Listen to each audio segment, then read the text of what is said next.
नमस्कार, मैं हूं आपके साथ पूर्णिमा मिश्रा। हमारे खास प्रोग्राम क्या कहते हैं नरेंद्र मोदी में आज आपको सुनवाएंगे प्रधानमंत्री मोदी का वो ऐतिहासिक भाषण जो उन्होंने 16 दिसंबर 2011 को गुजरात के गांधीनगर में दिया। फिक्की के प्रोग्राम में मोदी जी ने अपने भाषण में कहा कि गुजरात के विकास की चर्चा स्वाभाविक बात हो गई है। जहां भी विकास की बात होती है वहां पर गुजरात का नाम जरूर लिया जाता है। ये बात सही है कि गुजरात के विकास की चर्चा अब कुछ स्वाभाविक बात हो गई है। कहीं पर भी विकास की चर्चा आती तो उदाहरण के रूप में गुजरात का रेफरेंस दिया जाता है, और जब ये बात बनती है तो अपेक्षा भी ज्यादा बढ़ती है कि भाई और आगे क्या करोगे और क्या सोच है आपकी। ये बहुत स्वाभाविक है, और यहां जो लोग बैठे हैं उनको क्या हुआ है उससे ज्यादा लेना देना नहीं है। आगे क्या होना है उसमें स्वाभाविक इंटरेस्ट होगा, और विकास या प्रगति करनी है तो यही सही रास्ता है कि हम निरंतर आगे के लिए सोचें। एक बात सही है कि हम गुजरात के विकास को 3 चीजों के साथ बैलेंस करके चलने के पक्षकार रहे हैं। 1/3 industry, 1/3 agriculture and 1/3 service sector. और इसलिए हम लोगों का विकास का मॉडल इन तीनों पिलर पर केंद्रित करके हम आगे बढ़ाने का प्रयास करते हैं। उसी प्रकार से राज्य के विकास को भी हम बैलेंस डेवलपमेंट की दिशा में हम फोकस करते हैं। आज से 10, 12, 15 साल पहले आपने गुजरात के विषय में सुना होगा तो यही बात आती थी कि सूरत से मुंबई तक का इलाका जो एक नेशनल हाईवे था वो गोल्डन कॉरिडोर के रूप में जाना जाता था, और उस समय जो डेवलपमेंट की परिभाषा थी हम लोग भी उस बात को बोलते हुए बड़े गौरवान्वित अनुभव करते थे। लेकिन मैं जब यहां आया तो मैं सोचने लगा कि ये क्रेडिट है कि डिसक्रेडिट है। एक 50-100 किलोमीटर का बेल्ट यही गोल्डन कॉरिडोर बन जाए, इसको विकास कहेंगे या क्या कहेंगे या एब्सस कहेंगे? अगर विकास होना है तो राज्य के हर कोने में होना चाहिए, और इसलिए एक कॉरिडोर गोल्डन बने कि पूरा राज्य गोल्डन बने। तो हमने चुना है पूरा राज्य गोल्डन क्यों न बने, सभी क्षेत्रों में क्यों विकास न हो। अब जब हमारा बनासकांठा डिस्ट्रिक्ट और गुजरात के डेवलपमेंट मैप पर उसका नामो निशान नहीं था, लेकिन आज सोलार पार्क के कारण पूरे विश्व में वो हमारी पाकिस्तान से सटी हुई पूरी बंजर भूमि दुनिया के डेवलपमेंट के मैप पर अपनी उसने जगह बना ली है। उसी प्रकार से जो लोग गुजरात से परिचित होंगे तो उन्हें ध्यान में होगा कि हमारे यहाँ जो रास्ते थे और हमारे यहाँ जो इंफ्रास्ट्रक्चर का मॉडल पुराना रहा है, मुझे लगता है शायद ज्यादातर रास्ते या तो दिल्ली जाते थे या मुंबई जाते थे या कलकत्ता जाते थे। सोच इसी चीजों के आसपास रहती थी हमारे देश में। 50-100 साल का इतिहास देखा जाए तो, और इसलिए अगर गुजरात के रास्ते देखोगे तो पहले क्या था, आप राजस्थान से आते हैं, महाराष्ट्र जाते हैं, बीच में गुजरात पड़ता था, या मध्य प्रदेश से आते हैं, गुजरात से गुजरते हैं और मुंबई जाते हैं। मैं समझता हूं ये मुंबई या दिल्ली को जोड़ने के लिए तो शायद ये जरूरी होगा और अच्छा भी होगा, लेकिन अगर मेरे राज्य का विकास करना है तो ये अधूरा था। और इसलिए हमने पहली स्ट्रेटेजी ये वर्कआउट की कि नॉर्थ साउथ के बजाय ईस्ट वेस्ट हम नॉर्थ स्ट्रक्चर इंफ्रास्ट्रक्चर क्यों ना खड़ा करें, क्योंकि मुझे समझ है कि गुजरात का 1600 किलोमीटर का समुद्री किनारा ये न सिर्फ गुजरात को, लेकिन वो हिंदुस्तान की समृद्धि का प्रवेश द्वार बनना है। और अगर ये बनना है तो मेरे इंफ्रास्ट्रक्चर के मॉडल को मुझे इन 1600 किलोमीटर कोस्टलाइन के साथ जोड़ना पड़ेगा। और हमें कोई दुविधा नहीं होनी चाहिए कि आप एक कोने में भी काम करते हो, लेकिन आपको ग्लोबल इकोनॉमी के साथ ही मैच करना पड़ता है। आज पूरा पटल बदल चुका है और इसलिए आपको भी अपने विकास की रचना को उस पर्सपेक्टिव में करनी चाहिए। और उसी के कारण हमने करीब 4000 करोड़ रुपए का लगा करके पहले जो वर्टिकल रोड की रचना थी, गुजरात का मैप देखें तो 9 हॉरिजॉन्टल रोड्स बनाए, इसको वेस्ट समुद्र किनारे से जोड़ा। और इसके कारण राज्य का इंफ्रास्ट्रक्चर नेटवर्क ऐसा हुआ है कि आज मुझे समुद्र किनारे पर सामान लाना है या पहुंचाना है तो 3.5-4 घंटे में गुजरात के किसी भी कोने से हम पहुंच सकते हैं। तो ये बेसिक स्ट्रेटेजी में हमने परिवर्तन किया।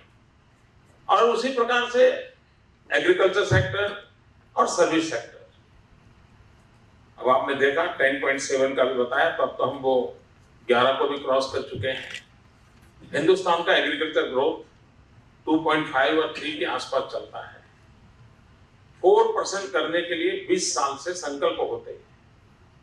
हर बजट में संकल्प घोषित होता है कि हम इस बार एग्रीकल्चर ग्रोथ 4% करेंगे, लेकिन देश 2.5% 3% के आसपास चल रहा है।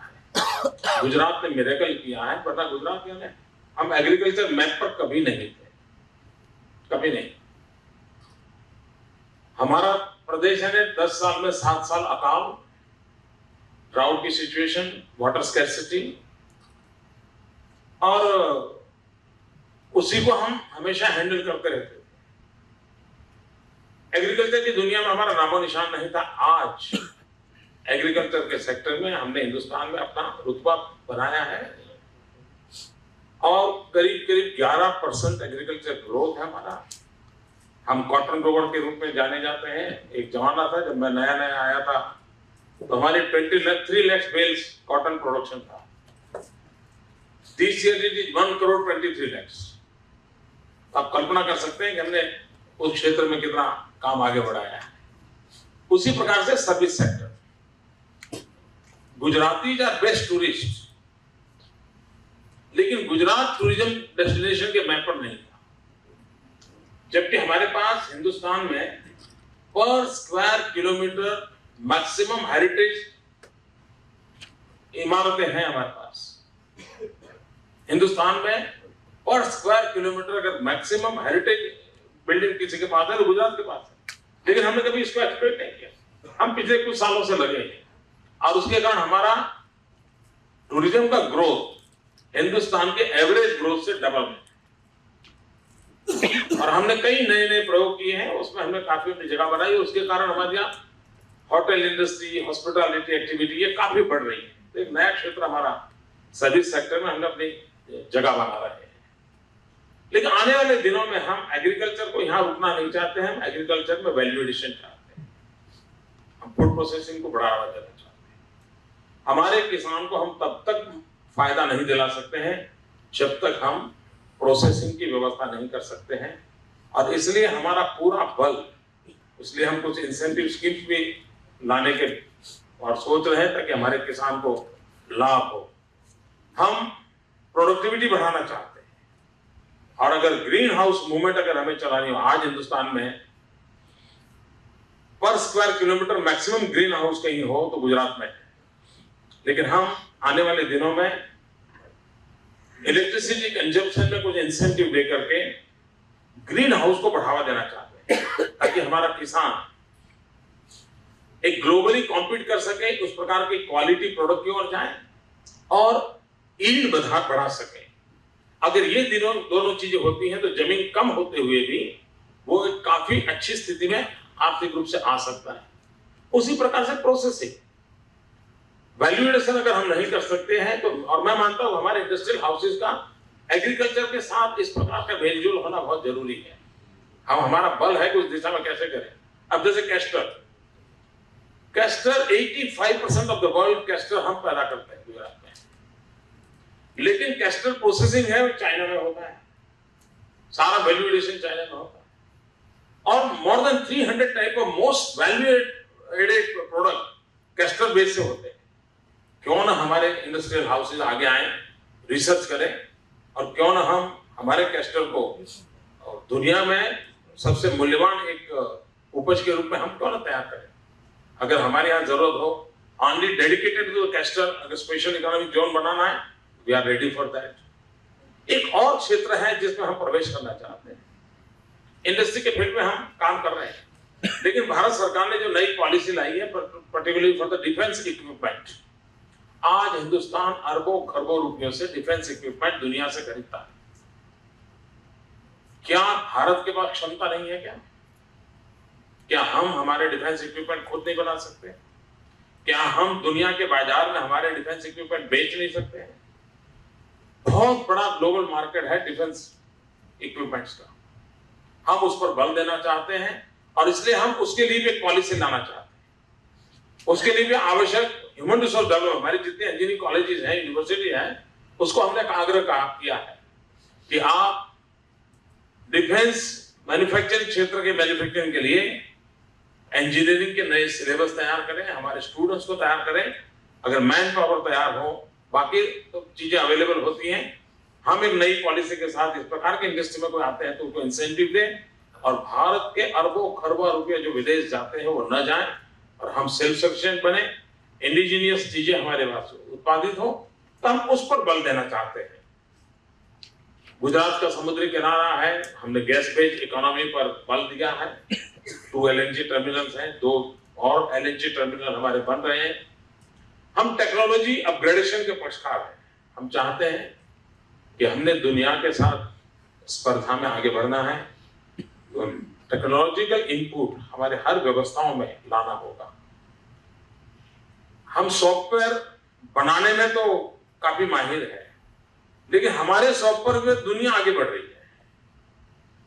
कोशिश हमारी ये हो कि हमारे सॉफ्टवेयर पर हम पहले आगे बढ़े, ये स्ट्रेटेजी का मुद्दा है, और हमें सोचना चाहिए। आज application of the information technology में गुजरात पूरे देश में नंबर 1 पे चल रहा है। सॉफ्टवेयर बेंगलोर में बनते होंगे, सॉफ्टवेयर एक्सपोर्ट होते होंगे, हैदराबाद में बनते होंगे, IT industry main for Bangalore Hyderabad होगी, लेकिन application of this technology Gujarat is leading. जीवन के हर क्षेत्र में हमने उसको लाया है, उसका एफिशिएंसी बढ़ी है, ट्रांसपेरेंसी आई है, और उसके कारण एक विश्वास भी बनता है। तो उन चीजों की ओर आगे बढ़ रहे हैं। एक और हम प्रयास कर रहे हैं कि हमारे यहाँ कभी कभी हम कंपनियों का, तो एक आध दो कंपनियों का, जैसे हमारा अमूल है, अमूल का एक ब्रांडिंग हो गया है, कहीं पर भी जाइए अमूल कहते ही काम चलता है। आवश्यकता है कि हम ब्रांडिंग की ओर कैसे बल दें। मेड इन जापान कहते ही कोई पूछता नहीं है कि कौन सी कंपनी का प्रोडक्ट है, एक ब्रांडिंग हो गया और दुनिया में चलता है। अगर हम जीरो डिफेक्ट मैन्युफैक्चरिंग को बल दें और जीरो डिफेक्ट मैन्युफैक्चरिंग को और बेस्ट पैकेजिंग इस पर बल दें, तो हम शायद ब्रांडिंग की दिशा में अपना कदम रख सकते हैं। हमारी कोशिश है, गुजरात के इंडस्ट्रियल हाउसेज से लगातार बात करते हैं, हम चाहते हैं कि हम ब्रांडिंग के क्षेत्र में भी कुछ अपना रुतबा खड़ा करें। एक पर अगर ब्रांडिंग हो जाता है तो फिर सालों तक अपनी चीजों को हम चला सकते हैं, और हमारे लोग भी इस क्वालिटी को मेंटेन करने के आग्रही बनते हैं। तो ऐसे अनेक क्षेत्र हैं जिस पर हम बल दे रहे हैं। दूसरा हमारा क्षेत्र है ह्यूमन रिसोर्स डेवलपमेंट।